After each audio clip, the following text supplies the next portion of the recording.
is heavy with mist, and the waters run dark and still, you might hear it, a sorrowful, haunting wail that chills the blood.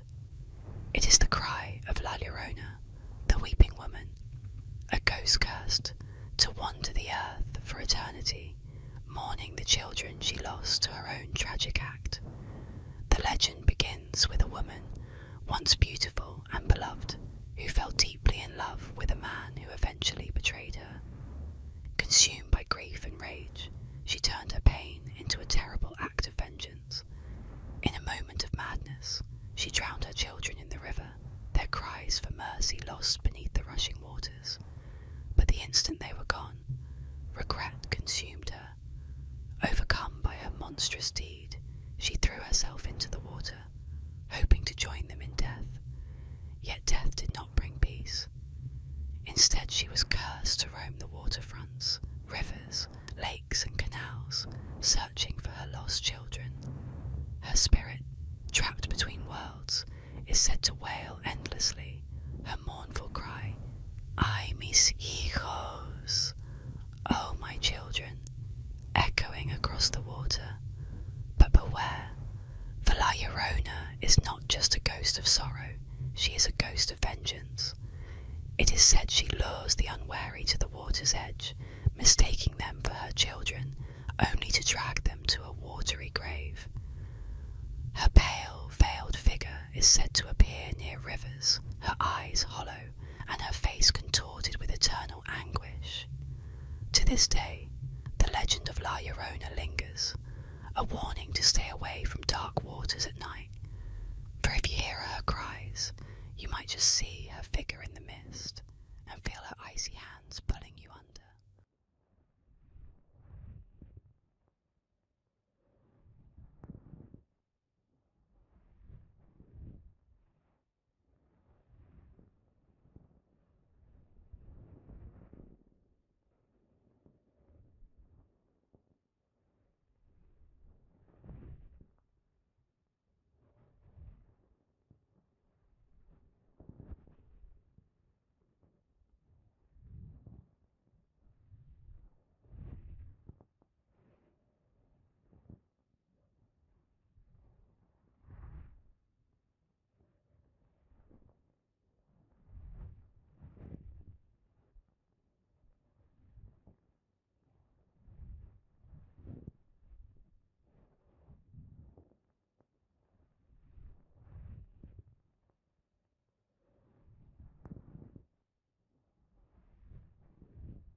The biting wind whipped across the desolate expanse of Ilkley Moor, a desolate landscape shrouded in an eerie silence.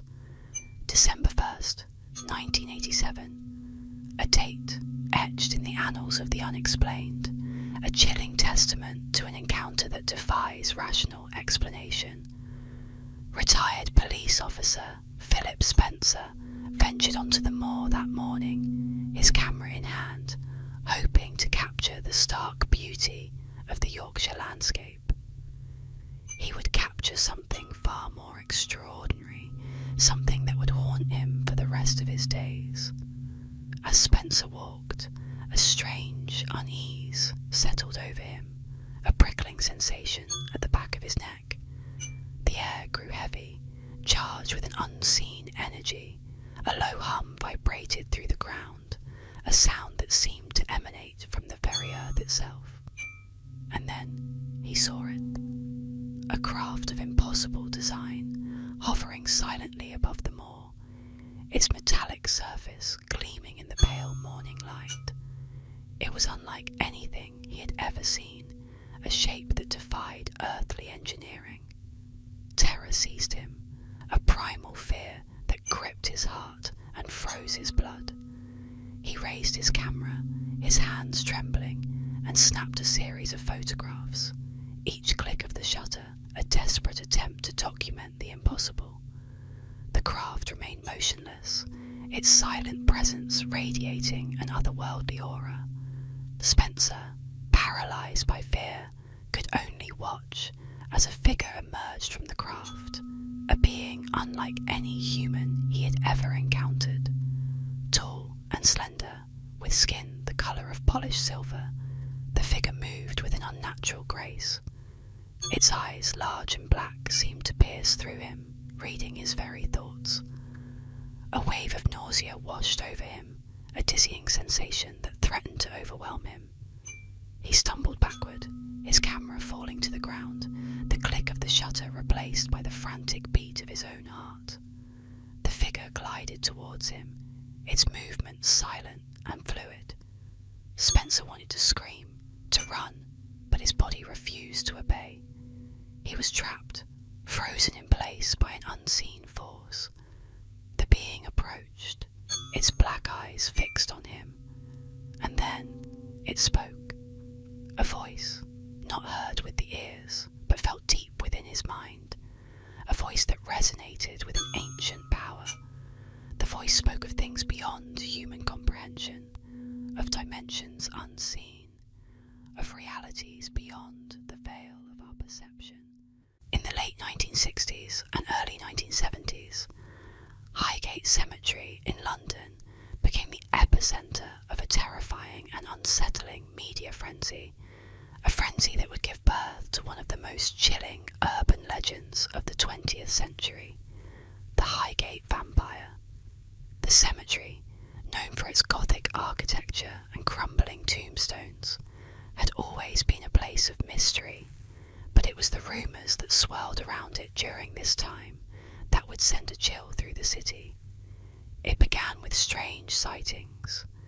People reported seeing a tall, shadowy figure with piercing red eyes lurking among the tombs, moving with unnatural speed and disappearing into the darkness. A local woman claimed to have seen a man with pale, lifeless skin standing by a crypt, his eyes fixed on her with an intensity that sent her running in fear. Others spoke of an overwhelming sense of dread that would wash over them whenever they entered the cemetery at night, as if something or someone was watching from the shadows. The stories quickly escalated, and soon rumours spread of a vampire living in the heart of Highgate Cemetery. Witnesses claimed to have seen the vampire rise from its grave, its eyes glowing with hunger, as it stalked the grounds in search of blood. Some even reported hearing strange sounds in the night, howls, whispers, and the unmistakable sound of footsteps in the graveyard silence. The sensation reached its peak when a group of amateur vampire hunters, led by David Farrant and Sean Manchester, set out to confront the creature. They claimed to have performed rituals to exorcise the vampire, but the truth remained elusive. Many who ventured into the cemetery never returned, and those who did spoke only of an overwhelming darkness that seemed to close in around them. To this day, Highgate Cemetery remains a place of eerie quiet and suspicion. The legend of the Highgate Vampire continues to haunt the minds of those who dare to visit, and the truth behind the sightings remains buried in the shadows, where no one dares to look too closely.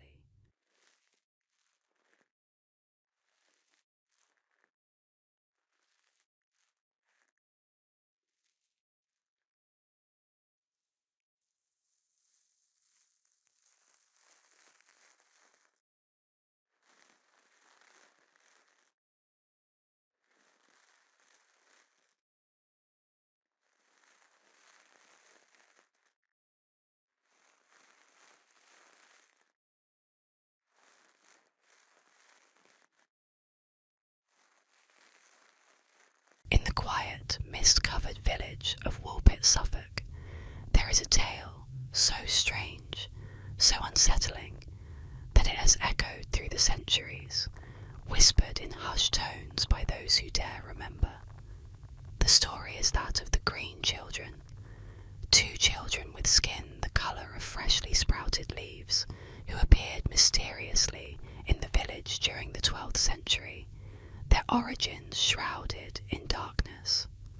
The legend begins one fateful day when the villagers discovered 2 children, brother and sister, standing near one of the village's wolf pits, a deep, dark hole from which the village took its name. The children were unlike any the villagers had seen before. Their skin was a sickly green, their eyes wide with fear, and their clothes were strange, made of a fabric that none could recognize. They spoke in a language no one understood, their words a guttural foreign sound that only deepened the mystery. The villagers, both curious and fearful, took the children in, feeding them the only food they knew, bread and beans, but the children refused, their faces contorting with disgust at the food. It was only when the villagers offered them raw beans that the children ate, their hunger insatiable. Days turned to weeks, and slowly the children's skin began to lose its unnatural hue, fading from green to a more earthly tone. But the strange, eerie aura surrounding them never faded. The boy, frail and weak, soon fell ill and died. But the girl survived and began to speak, though her words were fractured, her memories fragmented. She revealed a story so unbelievable that it has haunted Woolpit ever since.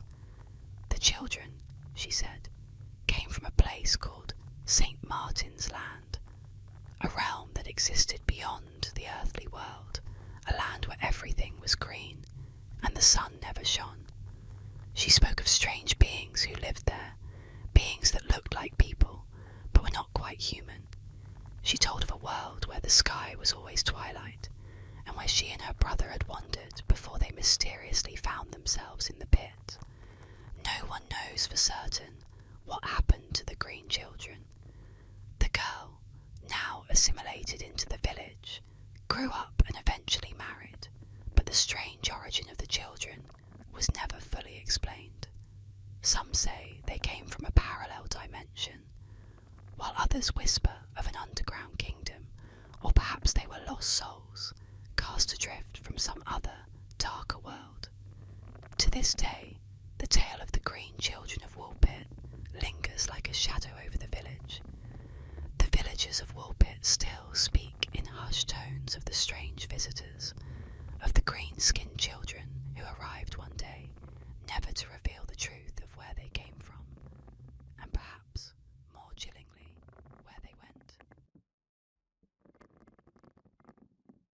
On the crisp, dark evening of September 12th, 1952, the quiet town of Flatwoods in Braxton County, West Virginia, became the stage for one of the most terrifying encounters ever reported. The Flatwoods Monster.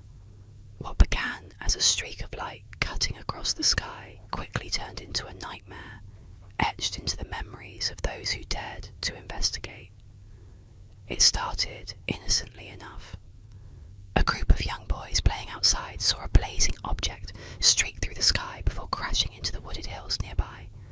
Intrigued and full of curiosity, they gathered a few adults and ventured into the dark woods to locate the mysterious object. Armed with flashlights, they climbed the rugged terrain, their breath visible in the crisp night air as an unsettling stillness began to surround them.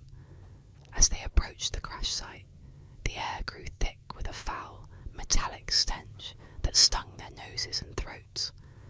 The trees seemed unnaturally quiet, as if the forest itself was holding its breath. Then, in the pale beam of their flashlights, they saw it. A figure that would haunt their dreams for years to come. Standing nearly 10 feet tall, it was a towering, grotesque entity that defied explanation. Its face glowed with a sickly red light, framed by what appeared to be a hood or helmet shaped like an inverted spade. Its eyes, cold, piercing, and unblinking, stared down at them, radiating an otherworldly menace. The creature's body, if it could even be called that, was encased in metallic armor-like plating, tapering into claw-like appendages that seemed ready to strike. It emitted a low, mechanical hiss, a sound that made their skin crawl. The group stood frozen in terror, unable to move eerily above the ground, exuding an aura of dread that seemed to grip their very souls. Suddenly, the creature began to move, gliding toward them with an unnatural, almost mechanical precision. Panic took over, and the group fled, stumbling and screaming as they tore through the woods, desperate to escape the nightmare. When they finally burst into the safety of their homes, their faces were pale, their voices trembling as they recounted what they had seen. Word of the encounter spread quickly, and soon the Flatwoods monster became a sensation, drawing investigators, reporters, and skeptics from across the country. Some speculated it was an alien being, perhaps the occupant of the crashed object they'd seen in the sky. Others believed it was a phantom, an omen of something dark and malevolent. Regardless of the theories, one thing was certain: those who saw it were forever changed. In the days that followed, residents reported strange phenomena: unexplained lights flickering in the night sky, animals behaving erratically, and an unshakable feeling of being watched. The foul odour lingered in the woods for weeks, as if the creature had left a piece of itself behind. Despite exhaustive searches, no trace of the monster or the supposed crash site was ever found, leaving the incident shrouded in mystery. Even now, decades later, the legend of the Flatwoods monster endures. Locals speak of it in hushed tones, warning visitors not to venture into the woods alone. They say that on certain nights, when the sky is clear and the stars burn bright, you can still feel its presence, watching, waiting, hidden among the trees. Whether it was an alien, a spectre, or something far darker, the Flatwoods monster remains one of the most chilling and unexplained encounters in American history. A reminder that some things lurking in the dark are beyond human comprehension. Deep in the shadowed forests of Bear Creek, North Carolina, lies a patch of barren earth known as the Devil's Tramping Ground. This ominous circle, located near Harper's Crossroads, is a chilling 40-foot ring where no vegetation grows and no animal dares linger. Locals claim it's cursed, a place haunted by the devil himself, who treads this ground nightly in a sinister ritual. For centuries, stories have circulated about the eerie clearing. People say that when midnight falls, the devil rises from the underworld, pacing the circle with dark intent, plotting his next act of evil. His heavy, unseen footsteps scorch the earth, leaving it lifeless, unable to support even the smallest blade of grass. No matter how much time passes, or how often people try to replant it, nothing grows in the devil's circle. Brave souls who have attempted to camp within the ring tell of inexplicable occurrences. They report feelings of dread so intense, it's as if a dark presence stands beside them, watching. Items left inside the circle are mysteriously found outside by morning, as if some unseen force cast them aside, angry at their intrusion. Others claim to hear faint whispers in the night, growing louder until they're forced to flee, their minds unravelling from the chilling sensation of being stalked by something unseen. Locals warn that nothing stays in the Devil's Tramping Ground without consequence. Those who have dared to linger too long, mocking the legend, have reported strange misfortunes afterward: accidents, illnesses, and haunting nightmares of a dark figure pacing circles around them, his fiery eyes fixed upon their very soul. The Devil's Tramping Ground remains, a barren, haunted scar in the woods of North Carolina. It is a place that repels life, an eternal reminder of an ancient evil lurking beneath the surface. And so, the warning endures. If you find yourself near Bear Creek, steer clear of the circle, for the devil still paces there, leaving his mark on the earth, and perhaps on any soul foolish enough to cross his path.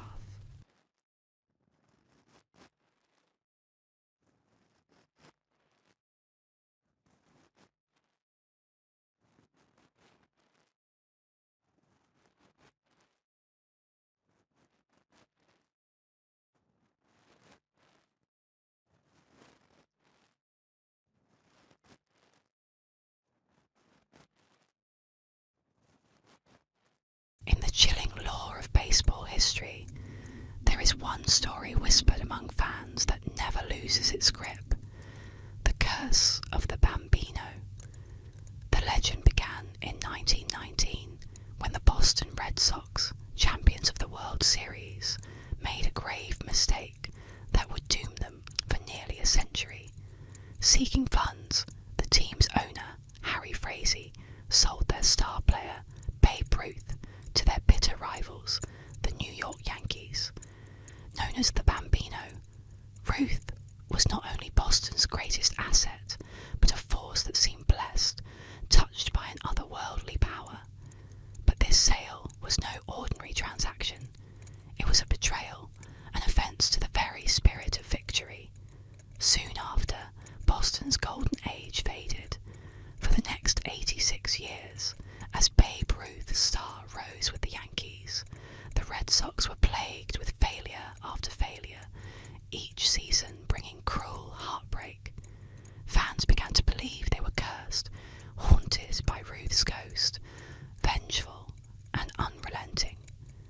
They whispered that he had cursed the team, binding them to an endless cycle of defeat, an eternal punishment for the betrayal. The curse of the Bambino was born, and the city felt the shadow of dread every time their team reached the brink of victory, only to be torn down as if by some unseen, malicious hand. Terrifyingly, the curse seemed to manifest in bizarre ways. Balls veered off course at the last second. Players fumbled as if gripped by an invisible force. Even the stadium lights flickered ominously during critical moments. Fans watched with growing unease, knowing something dark loomed over their team. Game after game, year after year, hope turned to horror, then despair, as Boston's beloved team fell to seemingly supernatural misfortune. But in 2004, the impossible happened. The Red Sox, against all odds, won the World Series, breaking the curse. The city rejoiced, yet some fans remained haunted. They wondered, did they truly break the curse, or merely awaken it?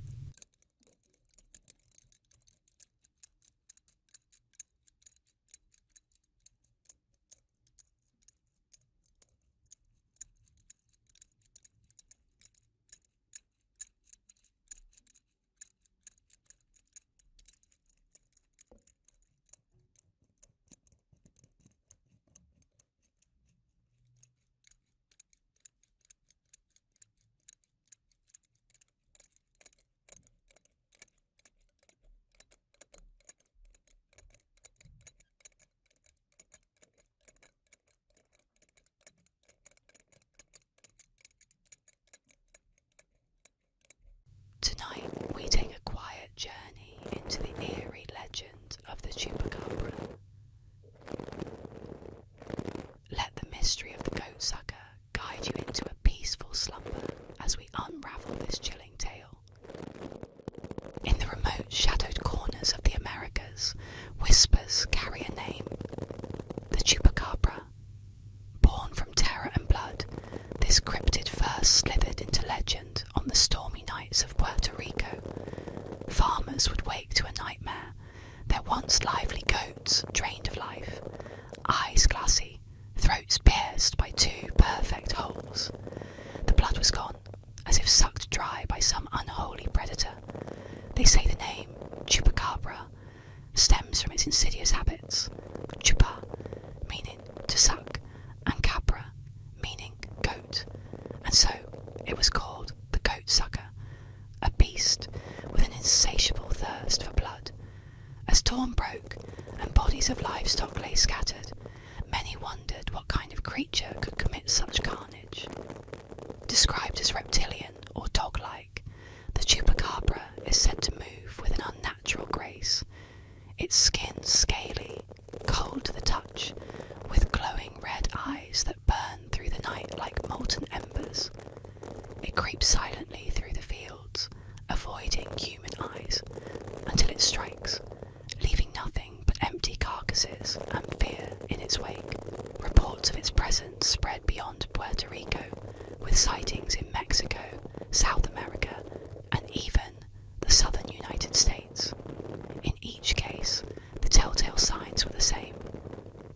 livestock, puncture wounds, and an eerie, lingering silence that chilled the blood of those left behind. Some claimed to see it with their own eyes, a monstrous figure crouching low to the ground, waiting for the moment to pounce. Its movements were quick, almost too fast to follow, vanishing into the darkness as quickly as it appeared. Legends tell that the chupacabra was a cursed experiment gone wrong, a mutated creature that escaped from the depths of a secret lab, its body forever twisted into something both alien and grotesque.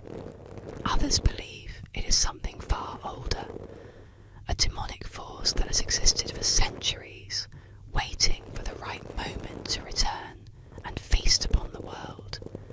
To this day, people fear the shadow of the chupacabra, dreading the eerie silence that falls over their farms at night.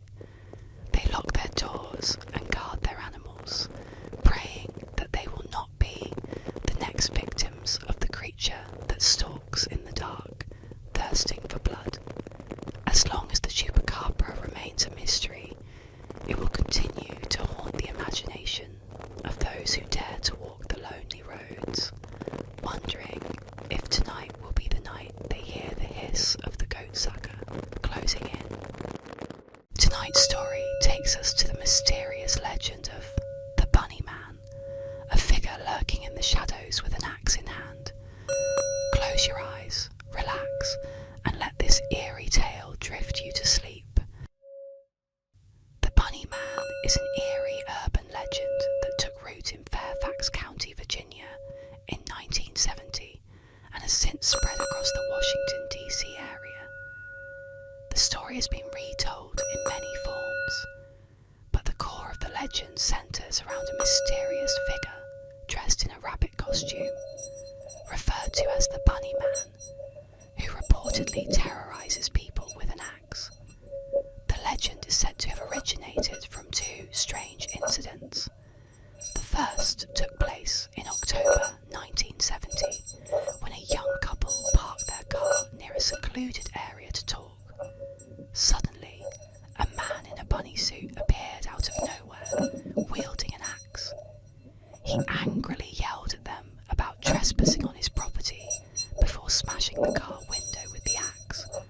Fortunately, the couple was able to drive away unharmed, but the encounter left them shaken. The second incident occurred just 10 days later. A security guard noticed a man dressed in a similar rabbit costume standing on the porch of a newly built home. The Bunny Man allegedly began hacking away at the structure with an axe, yelling that the house was built on his land. By the time authorities arrived, the Bunny Man had vanished, leaving behind a scene of destruction and confusion. From these two reports, the legend of the Bunny Man grew, and with it, many variations began to emerge. Some versions of the tale claim that the Bunny Man is the ghost of an escaped mental patient who had a psychotic break and now haunts the area, seeking revenge on anyone who crosses his path. Others suggest that the Bunny Man is still alive, lurking in the woods of Virginia, waiting for the next unsuspecting victim. The most notorious version of the legend involves the Bunny Man Bridge, a secluded railway overpass near Clifton, Virginia. According to some, this bridge is where the Bunny Man is most likely to appear, especially on Halloween night. Witnesses have claimed to hear strange noises or even see the shadowy figure of the Bunny Man wielding his infamous axe. While there is no solid evidence to prove the existence of the Bunny Man, the legend has persisted for decades, fueling local folklore and unsettling the imaginations of those who dare to explore the areas where the Bunny Man is said to roam. Tonight, we explore the mysterious legend of Black Aggie, a haunting statue once feared for its supernatural powers. Relax, settle in, and let this eerie tale gently guide you to sleep.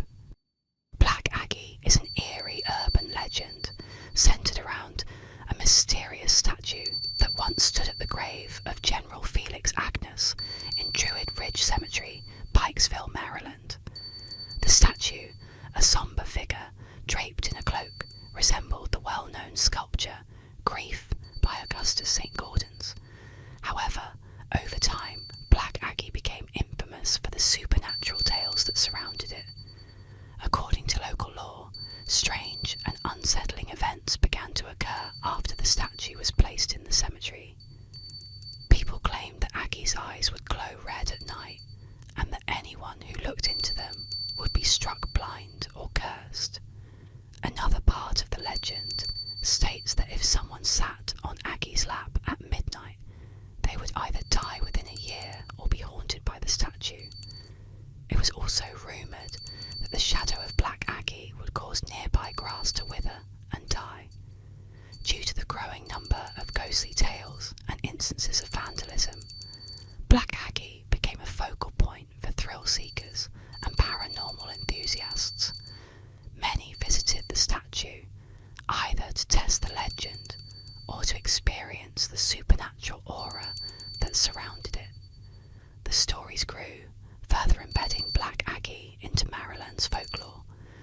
Eventually, the statue was removed from the cemetery in 1967 to put an end to the disturbances it caused.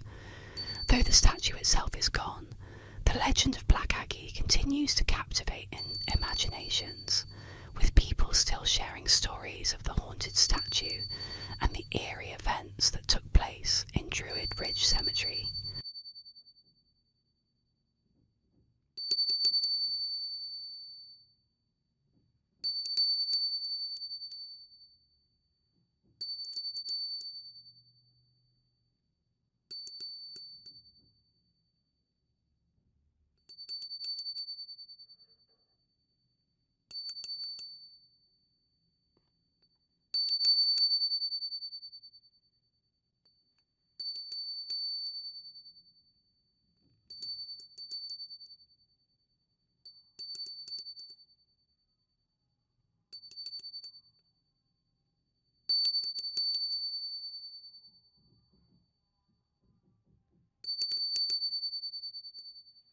Tonight, we explore the mysterious legend of Black Aggie, a haunting statue once feared for its supernatural powers. Relax, settle in, and let this eerie tale gently guide you to sleep. Black Aggie is an eerie urban legend centered around a mysterious statue that once stood at the grave of General Felix Agnes in Druid Ridge Cemetery, Pikesville, Maryland. The statue, a somber figure draped in a cloak, resembled the well-known sculpture Grief by Augustus St. Gaudens. However, over time, Black Aggie became infamous for the supernatural tales that surrounded it. According to local law, strange and unsettling events began to occur after the statue was placed in the cemetery. People claimed that Aggie's eyes would glow red at night, and that anyone who looked into them would be struck blind or cursed. Another part of the legend states that if someone sat on Aggie's lap at midnight, they would either die within a year or be haunted by the statue.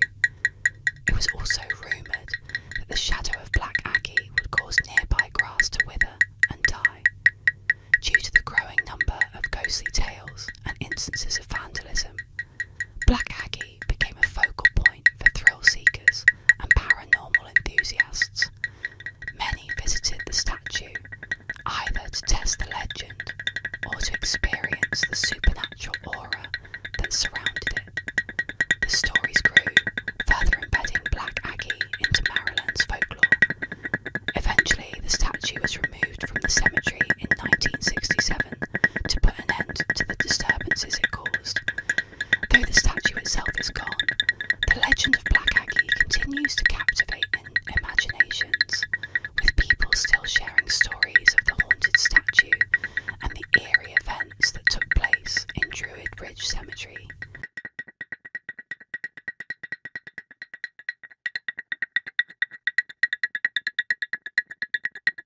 Let's uncover the haunting legend of the Bell Witch, a mysterious entity that terrorized a family in early 19th century Tennessee. Relax and let this eerie tale guide you to restful sleep. The Bell Witch is an enduring folklore legend that originated in Robertson County, Tennessee from 1817 to 1821. The story centres around the Bell family, particularly John Bell Sr., a farmer whose household and nearby community were reportedly terrorised by a mysterious and mostly invisible entity. Unlike typical ghost stories, the Bell Witch was said to be capable of speaking, interacting with the physical environment, and even shape-shifting. According to legend, the haunting began when John Bell Sr. encountered strange phenomena on his property, including unexplained noises such as knocking and scratching and the sighting of bizarre animals. As time went on, the entity became more aggressive, attacking family members by pulling their hair, slapping them, and speaking in a disembodied voice. The witch, as it came to be known, seemed to hold a particular hatred for John Bell Sr. and his daughter Betsy. The Bell Witch's powers reportedly escalated, with the entity predicting events and conversing with visitors to the Bell home. Some accounts even claim that the witch was responsible for John Bell Sr.'s death in 1820, allegedly poisoning him. Over the years, the Bell Witch legend has grown into a widely known ghost story, with many believing it to be one of the most famous hauntings in American history. While the true cause of the events remains a mystery, the story of the Bell Witch continues to capture the imaginations of those fascinated by the paranormal. The legend persists today, with people still visiting the site in Tennessee, where the Bell family once lived, in search of answers to the eerie tale.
Tonight, let's unwind with a chilling yet calming tale, The Babysitter and the Man Upstairs.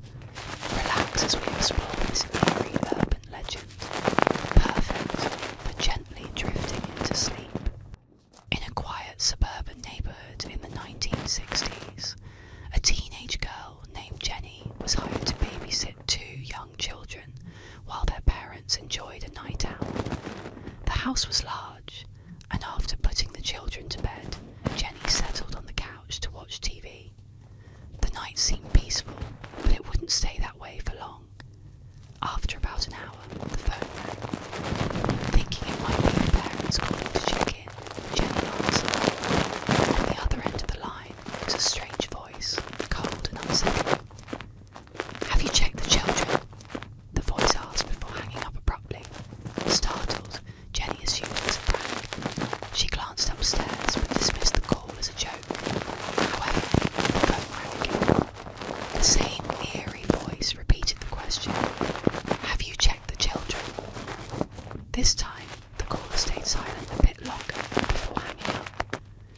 Fear began to settle in.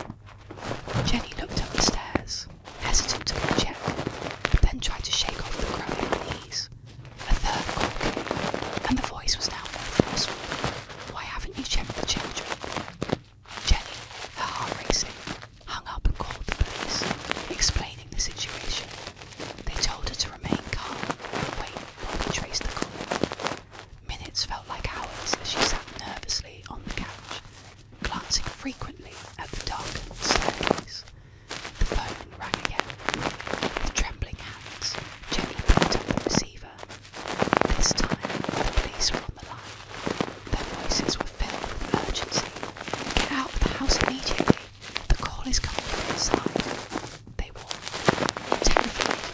dropped the phone.